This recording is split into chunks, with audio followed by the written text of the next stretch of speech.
Ira Forman, Special Envoy to Monitor and Combat Anti-Semitism with the U.S. Department of State. That's the official title? That's exactly it. So tell me a little bit about what that involves. Well, it involves following congressional mandates. So in 2004, Congress, in a very bipartisan way, passed this legislation setting up this office in the State Department. And remember, 2004, of course, a little after the Second Intifada, after Durban, etc., a great deal of concern about what was going on in the world in terms of anti-Semitism. And the legislation is pretty straightforward. It says monitor and combat. So the monitor part is, again, pretty straightforward. The State Department every year puts out 2 reports.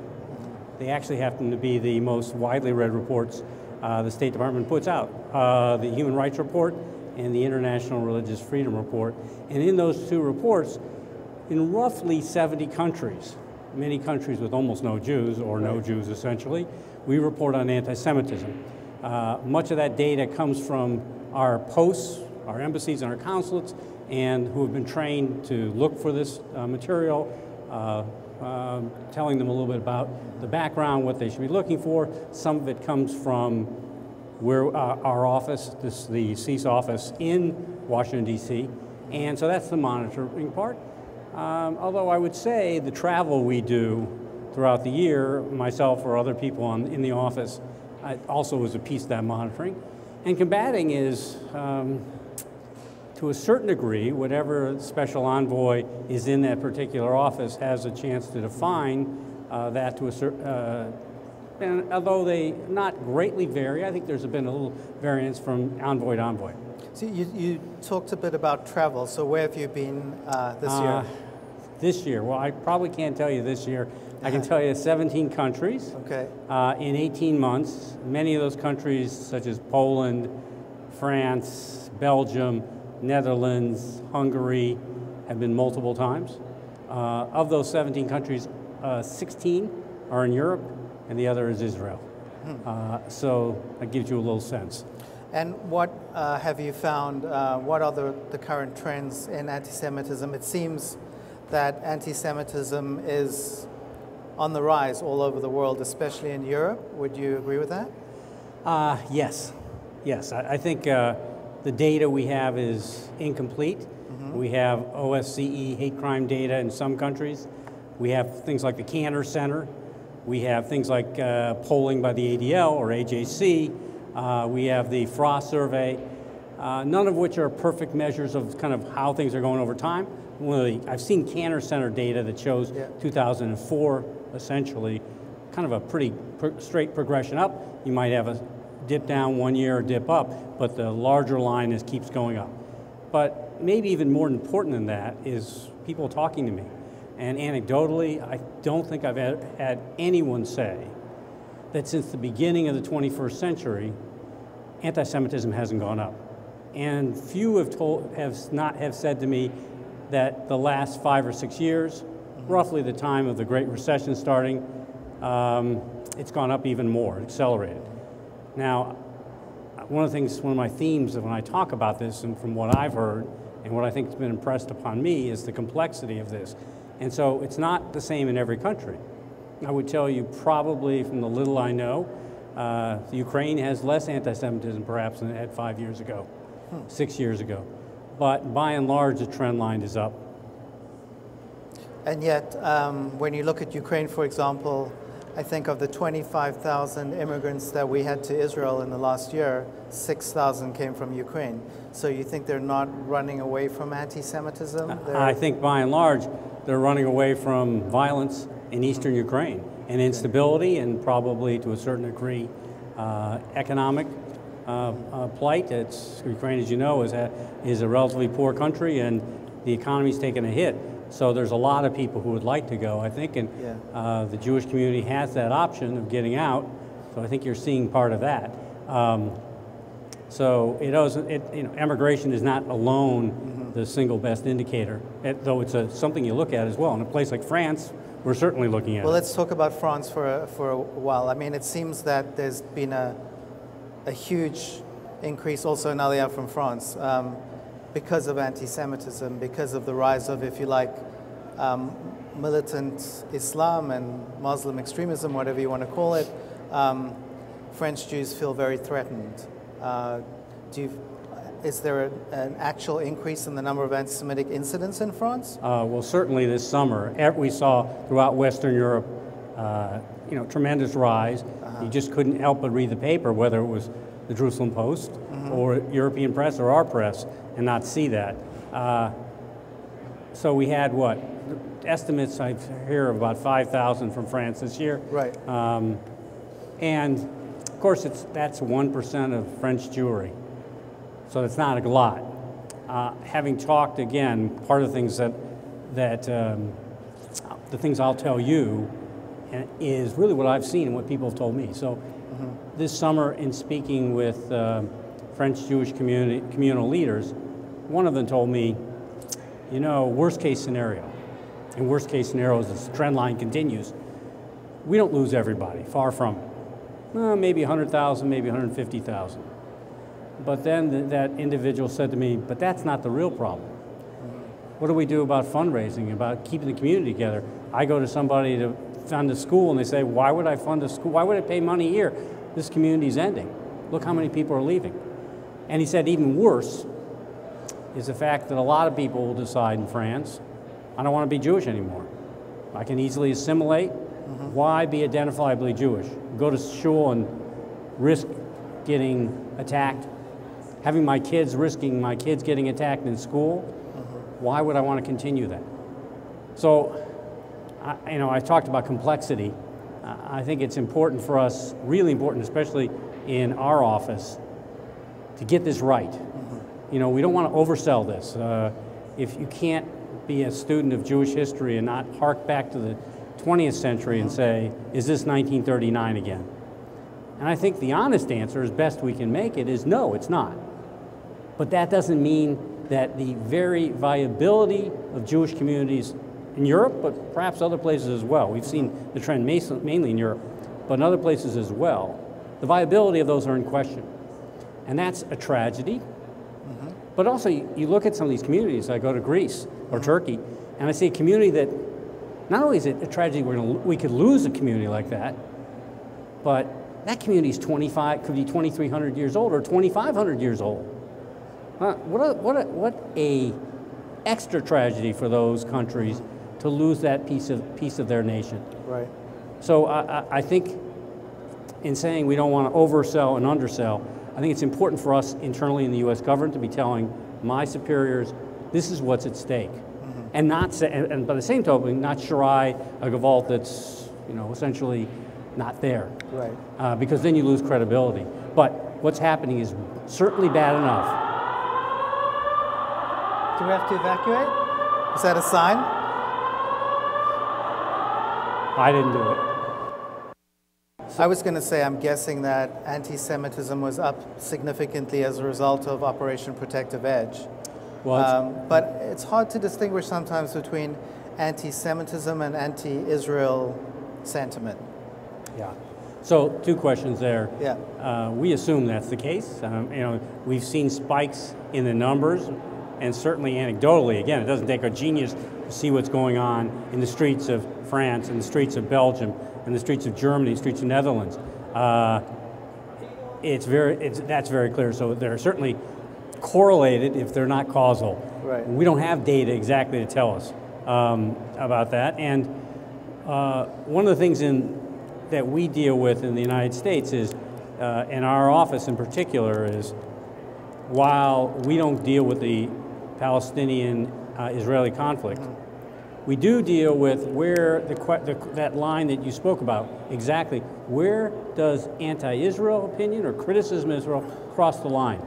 And under U.S. policy, and as I understand it, it's actually 10 years old. We're going to have a conference next week in Berlin of all the OSCE in kind of commemoration of the 10-year anniversary of the Berlin Anti-Semitism Conference. Secretary Powell spoke at that conference, and I understand he really set these kind of parameters.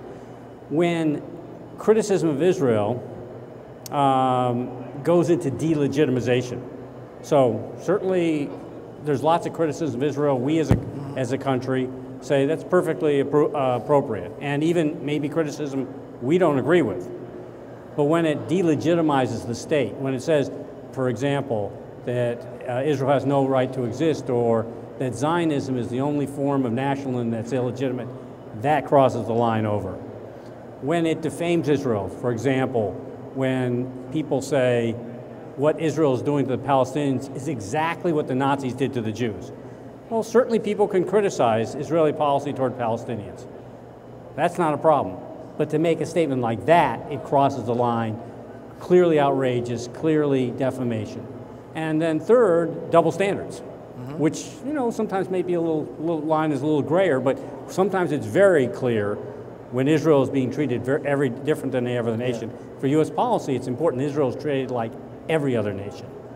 So in that sense, I think that's how we define it. And I think what I want to get into a little bit is, when I said complexity, one of the things I see is different forms of anti-Semitism. And the metaphor I like to use, or the historical analogy, is Soviet Jewry, because that was a case in the 20th century which was a success story where a Jewish community was essentially saved, a big Jewish community. And it wasn't clear in the 60s and 70s and 80s that was going to happen. It was difficult, and really, especially in contrast to the Shoah, was a tremendous, tremendous accomplishment. But in another sense, as difficult as that was, it was easy. Because there's one address. There was one address. It was the Kremlin. That's how we were going to solve that problem. Right. Here, there's no one address. There's no one address in any given nation. And certainly every nation is different. So for example, one of my favorite examples is the Frost Survey, Fundamental Rights Agency of the European Union, did a survey, came out last year, the end of last year, and among the many questions it asked, it asked questions of 8 Jewish communities in the European Union, representing 90–95% of of the EU Jewry. And one of the questions was, have you thought of emigrating from your home country in the last 5 years because of anti-Semitism? I'm paraphrasing a bit, but that's essentially it. And the answer in Hungary was 48%. The answer in France was 46%, Belgium 40%, EU-wide it was 29%. That was a shocking number. But even going beyond that number, if you looked at the French and Hungarian numbers, you'd say, wow, I mean, they have the same problem. Right. And nothing could be further from the truth. You have a problem of right-wing anti-Semitism represented by the Jobbik Party, represented by others, some who are supporters of the government, the current government, who have this need to look at what happened 70 years ago and say, well, you know, this is largely the fault of the Germans. Yes, we had a few collaborators, but 500,000 Jews, 450,000 Jews in 2 months going to Auschwitz, that was because the Germans took us over in March of '44. Well, there's some truth to that, but there's a lot of not truth to that. Right. And that type of environment is difficult, and we've been focusing on that a lot. But Jews in Hungary, by and large, from the Frost Survey, aren't worried about violence, like Jews in France or Belgium. And so, of course, in France, you have, as you alluded to, you have French citizens of North African, perhaps Middle Eastern, perhaps Sub-Saharan African, Muslim, some of whom are committing violence against the Jewish community.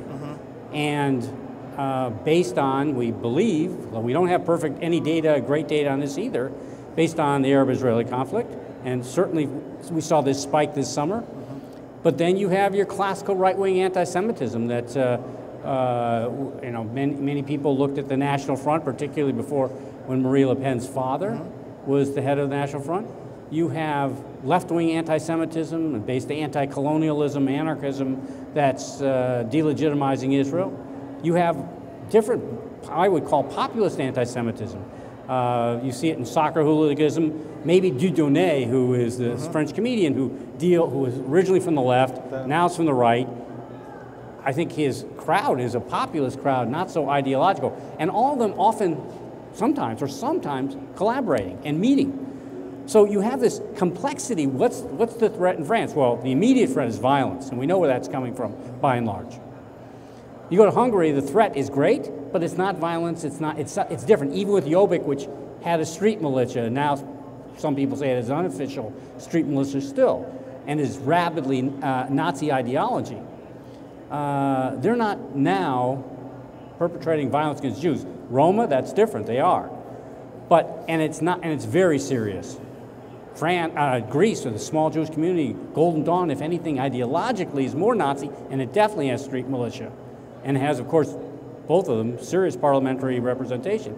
So you have different aspects of anti-Semitism throughout Europe, and so we were all concerned with Western Europe, with these large communities of people who were immigrants or children or grandchildren of immigrants attacking Jewish communities, and that's an ongoing problem, but it doesn't define the whole problem here. Right. And then you go country to country. It's fascinating how the governments responded. We had some governments in Europe, many of our allies, who responded great. A few did nothing. Very concerning. But even in a place like France, where the government was great, what happened to civil society? People tell me it would have never happened 20 years ago, that there was an allowance of this type of language. And now civil society, and you can't fight this stuff just with governments. Government's critical, first step. Although the Dieudonné case was a good example of how the Jewish community got engaged and actually fought successfully to stop him with the whole Nazi yes, and of course, salute. Dieudonné will then say, you know, you're taking away my free speech. And of course, in the United States, we don't believe in banning hate speech, but going back to the French situation, it's great the government was supportive of the Jewish community, and from the president to the prime minister to the interior minister to the foreign minister, you heard all these people, tremendous support. And that was good. We wouldn't want that not to happen. But on the same token, politics, many politicians, parties are discredited in France. Approval ratings very down. It's not just the government, it's the center, the classical center-right opposition is in some ways. And so the Dieudonné and the populist types say, look, yes, the Jews are behind the government. They're the establishment. We're anti-establishment. So you have this anti-establishment march before the summer, Yeah. in the summer of in the spring of 2014, where 17,000 people are marching against Hollande. It's an anti-establishment march. And what is part of the march saying? Jews, France doesn't belong to you. So, I mean, yeah, it's great. We needed the government. Right. But now we also now have to deal with civil society. And it's actually played back on us, or back on the Jewish community. So I'm not arguing this complexity is saying, oh, we can't do anything. But we ought to be very sure of what we're fighting, and it's multi-fronts.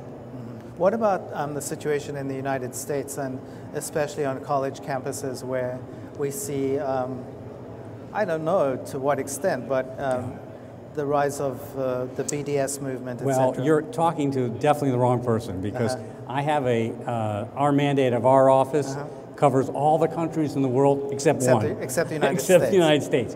Now, so I have my personal. Why is that, by the way? I have a pardon. Why is that? Because foreign policy. And the State Department deals with foreign policy. It doesn't deal with domestic policy. Okay. So we have in the Justice Department and Homeland Security, we have people dealing with collecting our statistics on hate crimes. We have people dealing with how do we work with Jewish communities, and I think we have some really good models of how do we work with Jewish communities to head off. How do we have a cooperation? And some countries could use that melding of law enforcement and Jewish communities. We also have this civil society, which I think is really interesting. Far from being perfect in the United States, the way we deal with hate crime. You can say almost anything in this country. We don't ban hate speech. But when you say something hateful, you say something anti-Semitic, you're going to get jumped on, not physically, but verbally. You know, clergy, elected officials, business leaders, civic leaders, everybody's going to jump on you. And it's very uncomfortable. And that, we believe, is a piece of the answer in these countries where even when the government's good, we need civil society to speak out and say, no, it's wrong, it's hateful, it's stupid. It's, it's impolite. You don't say this in polite society. And that's something we do well. But again, it's not something I deal with. But I think we do have people in our government who are dealing with it. And I will say, having looked across the world, it's not that the United States doesn't have problems in this area. But there are also some really good signs. And I think it's in North America in general, there are problems. But compared to what we see in much of Europe, compared to what we see in parts of Latin America, in parts of the Southern Hemisphere where we still have Jewish communities, this is not the major problem. All right, Ira Forman, thank you so much for joining us. Thank you for having me there. Could listen to you all evening, but we've been told to cut off. So thank you very much. Thankfully. All right, all the best.